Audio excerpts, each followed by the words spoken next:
Look, I'm gonna give the minion haters some credit. Getting this build to work was insanely difficult. I had to use so many weird mechanics in order to get the build to this level. But look at the result. This is minions smashing Nightmare 100. This is minions killing Uber Duriel in 20 seconds. This is minions doing everything that everyone said they couldn't do. Minions are a solid A tier build, and they're very competitive this season, and this build is absolutely awesome. Now, I already know what you're thinking. Why is a minion build playing Bone Spear, and where is the Golem? Well, this is a Mendeln build. This is a full-blown Mendeln build. We're not doing damage with Bone Spear, we're using it to proc Lucky Hit. Bone Spear inherently has a high Lucky Hit, with my gear at 79%. And when paired with the Deathless Visage, that explosion also procs Lucky Hit. So the Lucky Hit generation with Bone Spear is absolutely crazy, which allows us to proc our Mendeln ridiculous amounts of times, especially in AoE. You can see in AoE, almost every one of my minions' attacks is buffed by Mendeln, and they are just crushing everything. It is so sick how much damage they're doing. We are also running the Bone Storm Holy Trinity of the aspect of Ultimate Shadow, Blighted aspect, and the aspect of Shielding Storm. All of this, if you're not familiar with this setup, is going to turn our Bone Storm into a Darkness skill, and then that is going to proc the Shadow Blight key passive, and after proccing the Shadow Blight key passive 10 times, we're going to get a 120% damage buff, and in AoE, we keep that buff up 100% of the time. So we always have a 120% damage increase, which is partly why this build is doing so much damage.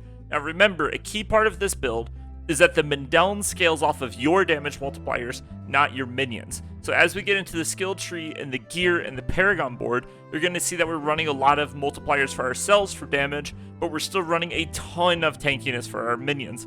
Our minions are very difficult to keep alive in this build, but we managed to do it, and we managed to scrape by the skin of our teeth. So before we get into the build, let's first discuss the Ring of Mendeln. This ring is incredibly good. It's a unique ring. It's going to give our minions extra attack speed. It's going to give them maximum life. It's going to give us lucky hit chance and thorns. And remember, thorns is really important in minion builds because you need thorns on your minions so that they can proc lucky hit. And that becomes very relevant when you look at the lucky hit proc of the Mendeln, which gives you a 10% chance on lucky hit to empower all of your minions, causing their next attack to do AoE damage. Now, this damage is physical, so that's important to know. And the other thing that's important to know is that this scales off of your damage, not your minions. So this build is going to be set up around giving us as much damage as possible and give our minions as much tankiness as possible. And then we're going to be looking for as much lucky hit as we can possibly find. And that's why we're running Bone Spear. That's why we're running Deathless Visage, because this is going to proc lucky hit. And you're going to see as we get into the stats and everything else that there is so much lucky hit. So let's start with this skill tree. Our basic skill doesn't matter. We're not going to run one. Like I said, we're going to be taking Bone Spear. Right now, 79% lucky hit. That's insane. And then we're going to be taking Enhanced Bone Spear and Paranormal Bone Spear to get the extra shards, because the shards can also proc lucky hit. Then we're putting 3 points into Hued Flesh to give us a chance to create corpses on lucky hit. And again, lucky hit, lucky hit, lucky hit, right? And so we're going to be generating a ton of corpses. This is going to be our main engine for keeping our minions alive. It's going to give us corpses for corpse tendrils, for corpse explosion, for everything. This is invaluable. We're putting 3 points into Skeletal Warrior Mastery. Now, this is not for the damage buff. This is for the life buff to make our minions just a bit tankier. Then we're going to be taking Corpse Explosion. And the main reason we're taking Corpse Explosion is to get to Blighted Corpse Explosion, which will turn it into a Darkness skill. So this is a build where we are running the Sacrilege Ring. And so whenever we're running around, we're going to be automatically casting Raise Skeleton. We're going to be automatically, resurrecting our dead minions. We're going to be automatically casting the Priest buff. We're going to be automatically Corpse Tendriling. And we're going to be automatically Corpse Explosioning. And what that's going to do is it's going to proc a ton of different buffs. One of those buffs is Grim Harvest, which will give us 6 essence every time we consume a corpse. And now that counts for all of our minion skills and the Corpse Explosion and everything. So every time that ring autocasts, we get 6 essence, which is like once a second. And then we also get a 9% damage buff every time it does. We're taking 3 points into Death's Embrace and 3 points into Death's Reach. That's because we just have a lot of extra talent points, so we're just spending them on anything we can get that's useful. And remember, these multipliers for the Mendeln are based on where you are, not where your minions are. So technically, you do the most damage from a big distance. We're going to be taking Decrepify with Abhorrent Decrepify. With how much lucky hit we have, the cooldown reduction from this is absolutely insane. It is so freaking good. And then we're going to be putting 3 points into Amplified Damage for bonus damage against cursed enemies. Finally, we're going to be putting 3 points into Skeletal Mage Mastery for the extra health. Okay, so this one is kind of weird, but we're putting 1 point into Gruesome Mending. There's just not really much we can take that has much value at this point. So we're just putting a point into Gruesome Mending for the extra healing from like our potion and healing on kill and stuff. I mean, it's not useless. So we're going to be taking Corpse Tendrils, going all the way to Plagued Corpse Tendrils. Now, Plagued Corpse Tendrils is incredibly important in this build because it's going to group enemies. So not only is Corpse Tendril itself going to proc Lucky Hit, but it's also going to put enemies into a pile, so your Bone Spears are hitting tons of enemies so that they can proc Lucky Hit like crazy. And with the way the Mendeln works, where it pulses or explodes for AoE damage, you want enemies to be tightly packed so that they all get hit by the Mendeln. So Corpse Tendrils is perfect for this build.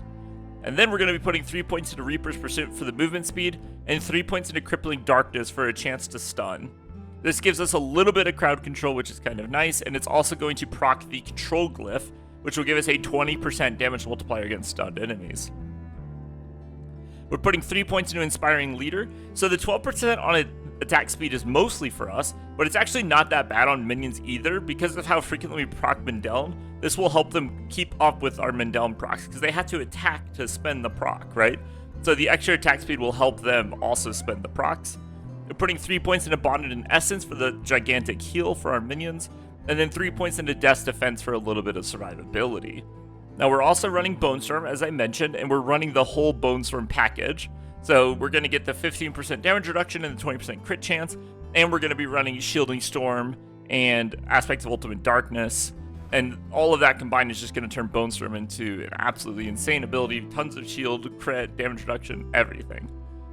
Finally, we're running Shadow Blight. Now, this effect itself isn't really going to do any damage. The reason why we're running it is to proc the Blighted Aspect, which is going to give us a 120% damage multiplier. And when paired with the Aspects of Ultimate Shadow, with Bone Storm doing shadow damage, we get really high uptime on the 120% damage, especially in AoE.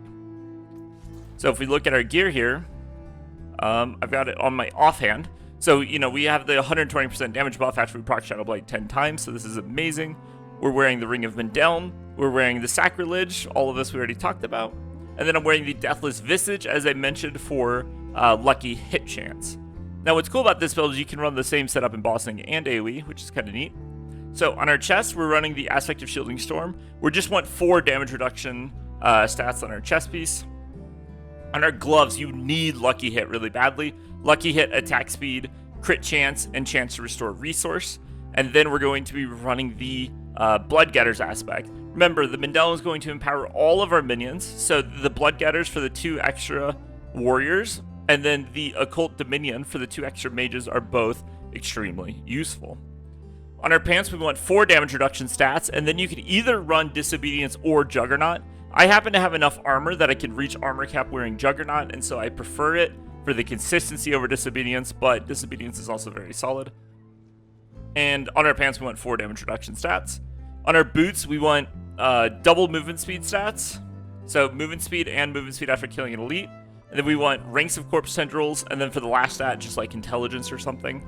And like I said, we're going to be running Occult Dominion. On our weapon, we want int, all stat, and then 2 damage additive values that are good for the build, which are like, you know, any kind of like physical damage, damage to clothes, that kind of stuff. And we're going to be running the Aspects of Ultimate Shadow to turn our Bone Storm into a Darkness skill so that it can proc Shadow Blight. On our necklace, we want movement speed and cooldown reduction. Those stats are required. Then you want some kind of damage multiplier. I have Amplified Damage, which is fine.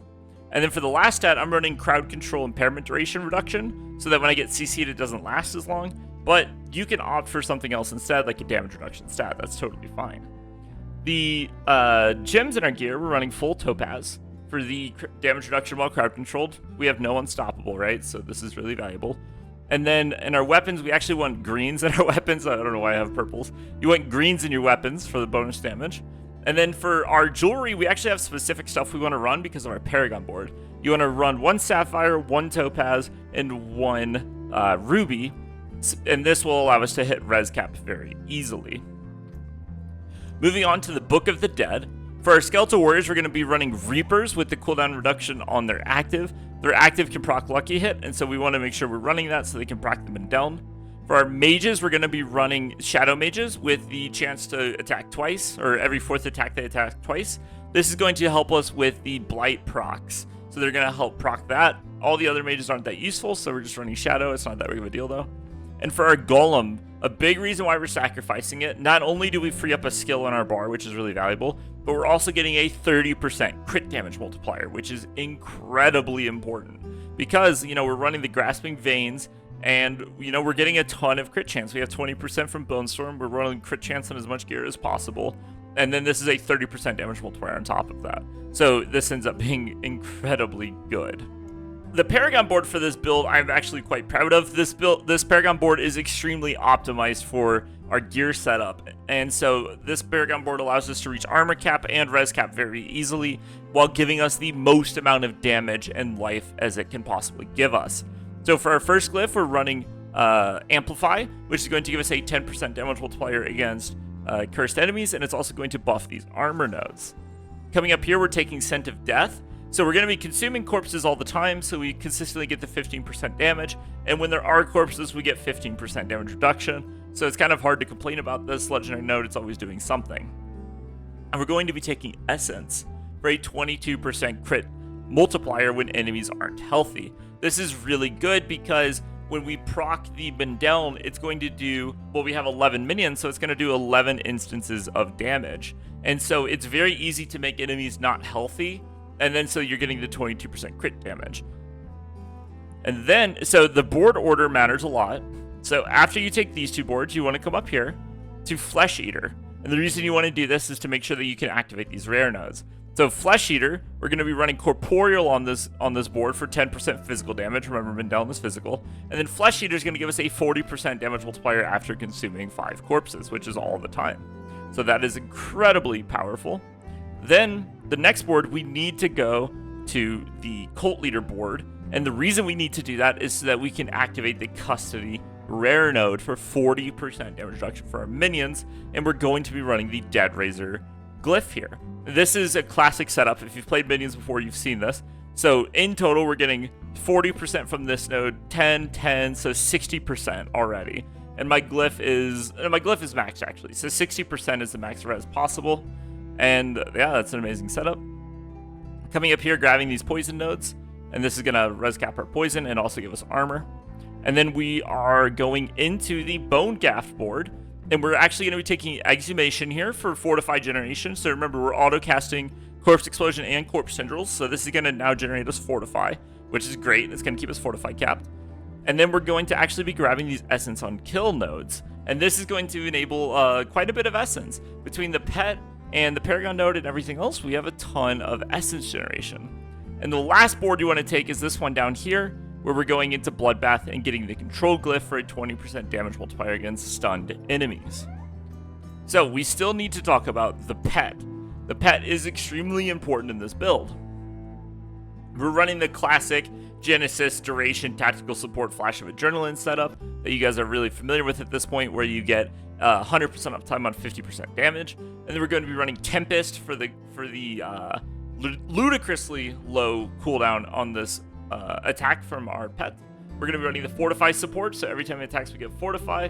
We're going to be running the Safeguard runes, so that every time it attacks we get damage reduction. And then we're also going to be running the Resource runes, so that it generates resource every time it attacks. And the pet ends up being a very crucial part of the build. You'll notice here that we are not running Evernight for the +4 to all skills. This is because we're not really affected by it that much. It's just not important to us, so we're not running it. And yeah, that's the build, guys. I worked really hard to get you guys a minion build that could crush Nightmare 100. It took me a long time to find it, and I know like some people aren't huge fans of Mendeln, but this is a minion build. We are buffing our minions, we're giving as much survivability as possible, and the minions are the ones doing the damage. So I hope you guys like it. Let me know if you do, and I'll see you guys in the next one. Thank you guys for watching. Peace out.